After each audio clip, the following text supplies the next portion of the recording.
we got to talk about last night. 99.7% chance of winning the game with a minute 43 left. Now, I want to talk about the decision everyone's talking about. You see the question on the screen. Who's the most to blame? Nick Sirianni, Saquon Barkley, the offense, defense, what have you. I actually think what nobody is talking about is Sirianni's worst decision of this game was on the second drive of the game when it was 4th and 4 and he went for it and the Eagles did not convert. I said it at the time, didn't like the decision. I didn't care if he got it. I would have taken the field goal at that time because what have we seen throughout the NFL this year? Passing numbers are down, quarterback numbers are down, defense is up. Nobody is scoring in the league. It's like we're going back to the 90s. So I would have taken the points there. Now, on the decision, the 3rd and 3. The fact that everybody is arguing over the fact is it a bad call or not, to me tells you the call wasn't that bad because you can make an argument for both sides. Hey, we run the football on 3rd down. If we don't get it, it's 4th and 1. They could either kick the field goal, they could do the brotherly shove, get a 1st down, end the game. 3rd and 3 play call, which they ran a similar play out of the shotgun on a 3rd down play earlier in the game. Saquon Barkley got his knee down at the 1-yard line after review. It was not a touchdown. Ertz, now Nick Sirianni said after the game, and I totally believe him on this, there was, they told Jalen Hurts in the huddle, if Saquon's open, you throw him the football. If he's not open, you slide, you take the sack, we'll waste 40 seconds, we'll kick the field goal. Saquon Barkley is wide open, and you could have not drawn up a better play call in that situation that you get what you want. It's a perfect throw by Jalen Hurts. Hits Saquon right in the hands. He drops it. We know what happens. And then obviously 32 seconds left. Jalen Hurts does complete a pass to Dallas Goedert. But then instead of trying to take something over the middle, he does too much, in my opinion, makes one of his rare bad decisions of the night because I thought he played really well up until that point. Throws the interception to Jesse Bates. Ball game. Really tough pill to swallow. But the blame to me goes more to Sirianni, but not for the decision to throw it on 3rd and 3. For, again, not taking the field goal. Because could you imagine if instead of being up by 3 points in that situation, you're up 6 points in that situation. So now the play call doesn't even matter. If Saquon drops the ball, we're not even talking about it because Jake Elliott is kicking up a field goal to go up 9 there. And for all intents and purposes, the game is over.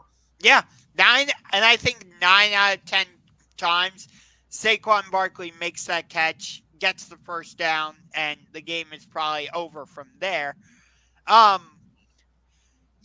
It's interesting when you look at this game because I went to bed before it was over because I usually get up at like 6 a.m. so I can get to work on time. But at the time, it was like 18-15 in favor of the Eagles. And I'm like, okay, Philly's probably going to – it's Philadelphia. They're at home. It's primetime Kirk Cousins. We've seen how he is against the Eagles in Philly on primetime. So I'm like, okay, the Eagles are probably going to cruise somewhat comfortably to a win. And then I find out today, nope, Atlanta came back. I have to agree that the majority of the blame goes to Nick Sirianni.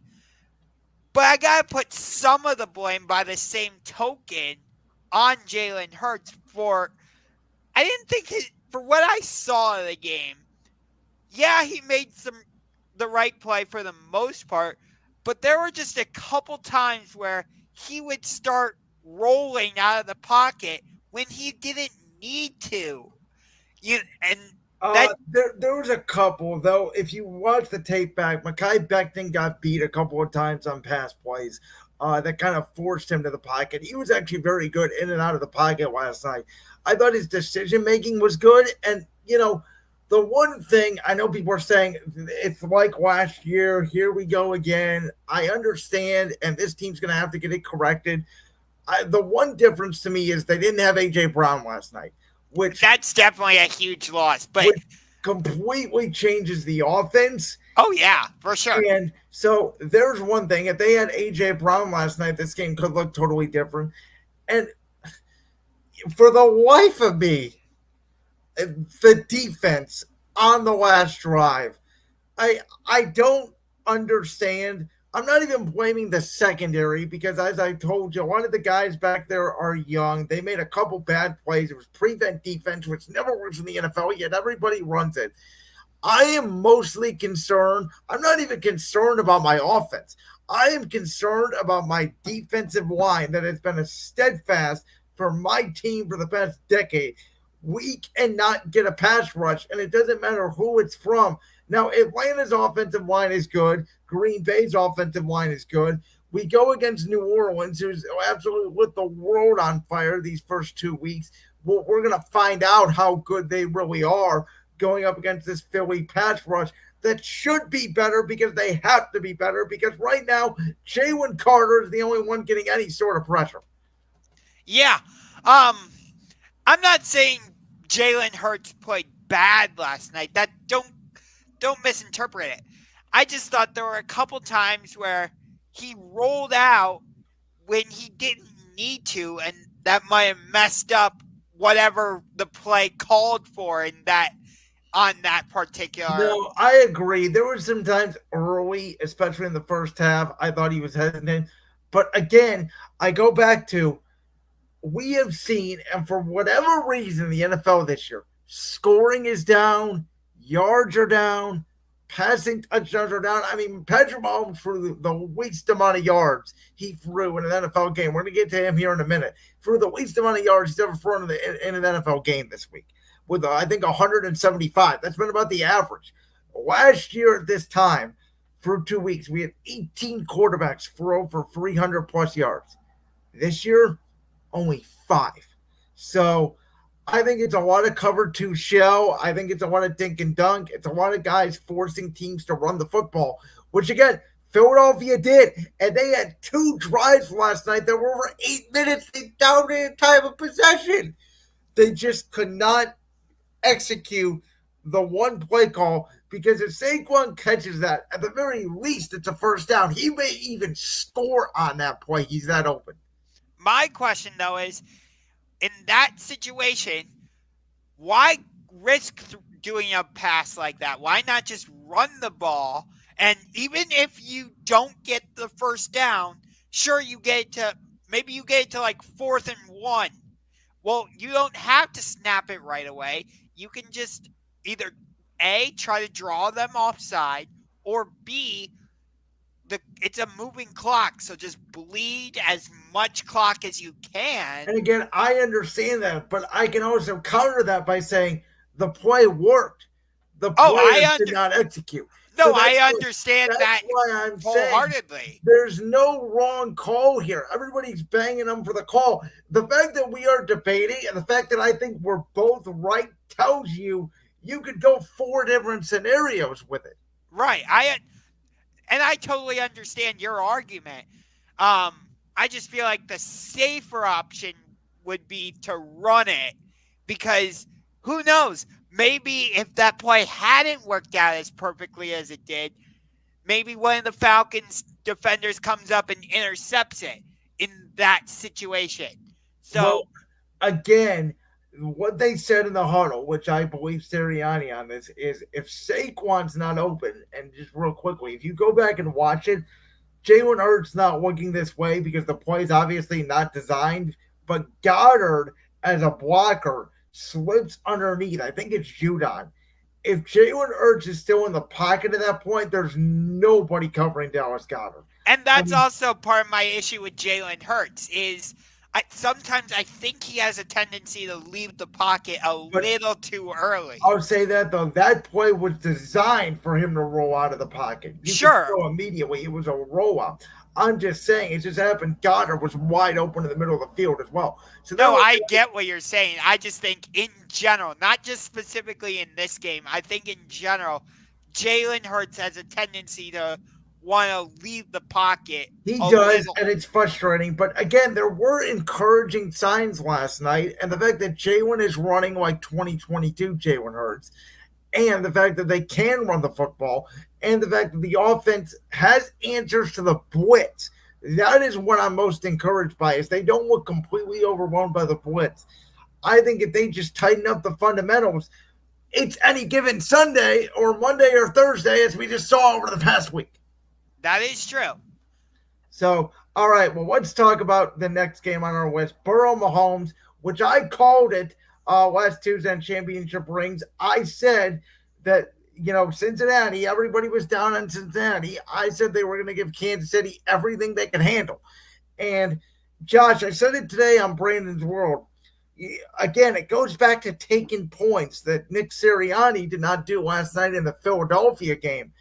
What I noticed early in this game, both Cincinnati and Kansas City had goal-to-go opportunities. It was like 4th and goal at the 3-yard line for Kansas City, I think, and at the 4-yard line for Cincinnati.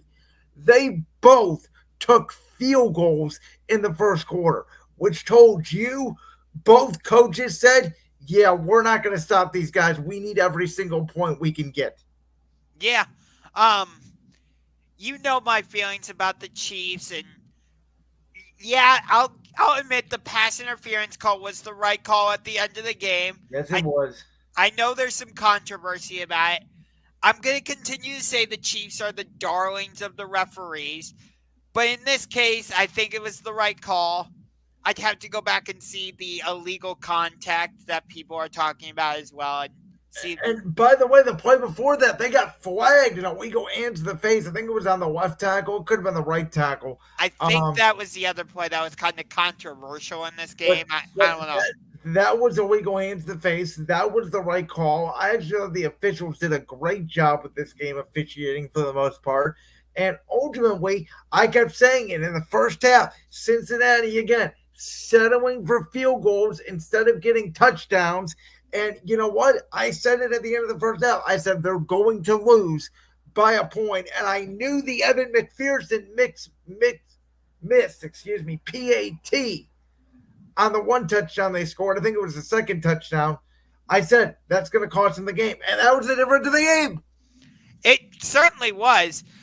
Yeah, these two teams, anybody who says they don't have a rivalry, I don't know what you're watching. They clearly do.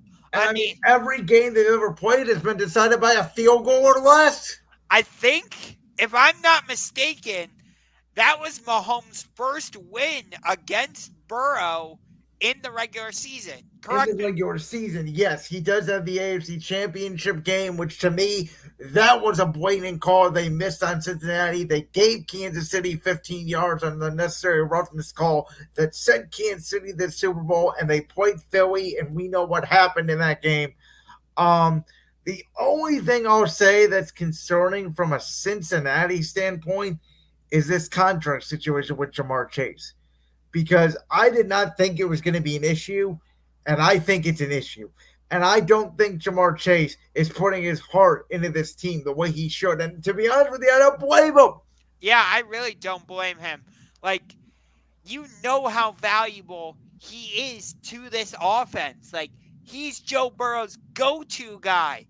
Why are you not paying him? But we know that's how Mike Brown and the Cincinnati Bengals operate. They've always been kind of seen as cheapskates, if you will. Yeah, and by the way, Kansas City, a major injury on their side as well. Isaiah Pacheco goes down. Who wants to bet they call up Kareem Hunt from the practice squad? He for 100 yards. Yep, Kareem Hunt already signed with them. Well, that's what I'm saying. He signed. How much you want to bet he gets called up to the practice squad? He goes for 50 yards or something. And Samaje Perine and the white running back they have, who's a rookie, they just come in and they do their thing. And, Kansas City and Atlanta this week's a very interesting Sunday night game. I mean, I don't know. The whole league right now, I don't understand. Yeah. Do I think the Bengals and Chiefs could meet in the playoffs again? As of right now, no. Wow. I am shocked by that. Is that more of a Cincinnati, like you think they're going to fall off the tracks a little bit here? Yeah, that's more Cincinnati rather than Kansas City. Because we know Kansas City is going to be there. But like I wasn't expecting Pittsburgh to start off the season 2-0. We'll see how that lasts. Um, you got the Chargers in the mix. The Raiders got a big win against the Ravens over the They, weekend. So, like, it's more of a Cincinnati thing rather than Kansas City. well, here's the thing: the Bengals and Joe Burrow's tenure are 1-9 for the first 2 weeks. Again, when Joe Burrow's been healthy, the latest or the earliest, I should say, they've been eliminated is the AFC Championship game. Yes. So, I they have the history to say they can get this turned around, but something just looks off with the Bengals. I think they looked better than anybody expected. But again, I think they get up for Kansas City. Now they're 0-2 and they're playing a rookie quarterback and Gene Daniels on a Monday night. I expect Cincinnati to win. But if Washington outplays them or Washington has a chance to win the game late, then I think you get concerned. Fair enough.